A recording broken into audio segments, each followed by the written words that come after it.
Donald Trump যুদ্ধবিরতির দাবি করার পরও ইসরায়েলে ইরান মিসাইল হামলা চালিয়ে যাচ্ছে বলে দাবি করেছে ইসরায়েলি ডিফেন্স ফোর্সেস আইডিএফ। আইডিএফের দাবি, মঙ্গলবার ভোরে ইরান ইসরায়েলে অন্তত 5 দফায় মিসাইল হামলা চালিয়েছে।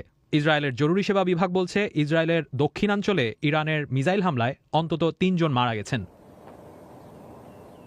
ইসরায়েলের তেল আভিভ, হেব্রন ও জেরুজালেম থেকে নেওয়া ছবি ও ভিডিওতে আকাশে ক্ষেপণাস্ত্র উঠতে দেখা যাচ্ছে।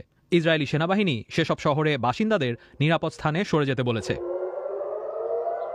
আইডিএফ বলছে, স্থানীয় সময় মঙ্গলবার ভোর 6টার আগে ইরান মিসাইল হামলা শুরু করে।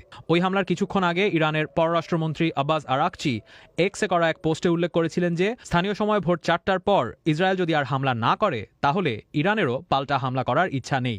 মঙ্গলবার ভোররাতে করা ওই পোস্টে তিনি আরও জানিয়েছিলেন যে, তখন পর্যন্ত দুই দেশের মধ্যে কোনো যুদ্ধবিরতির চুক্তি হয়নি।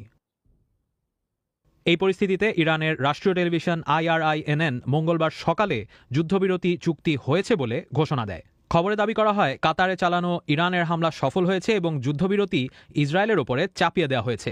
টেলিভিশনের ওই খবরে আরও জানানো হয় যে, কাতারে ইরানের হামলার পর ট্রাম্প যুদ্ধবিরতির জন্য কাকুতি মিনতি করেছেন ইরানের কাছে।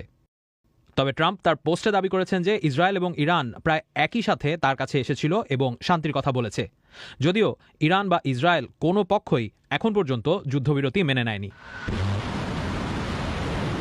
বিশেষজ্ঞরা অবশ্য মনে করছেন, সোমবার রাতে কাতারে হামলা করে ইরান যুক্তরাষ্ট্রকে একটা সতর্কবার্তা দিয়েছে। এই সতর্কতা যুক্তরাষ্ট্র কাতারকে এক ধরনের বার্তা দেয়া যে, ইরান সংঘাত সীমিত রাখতে চায় শুধু ইসরায়েলের সাথেই। বিশেষজ্ঞদের অনেকে বলছেন, এর আগেও ইরান এমন লোক দেখানো হামলা চালিয়েছিল, যেমনটা হয়েছিল ট্রাম্পের প্রথম মেয়াদে IRGCর কমান্ডার কাসেম সোলাইমানি হত্যাকাণ্ডের পর।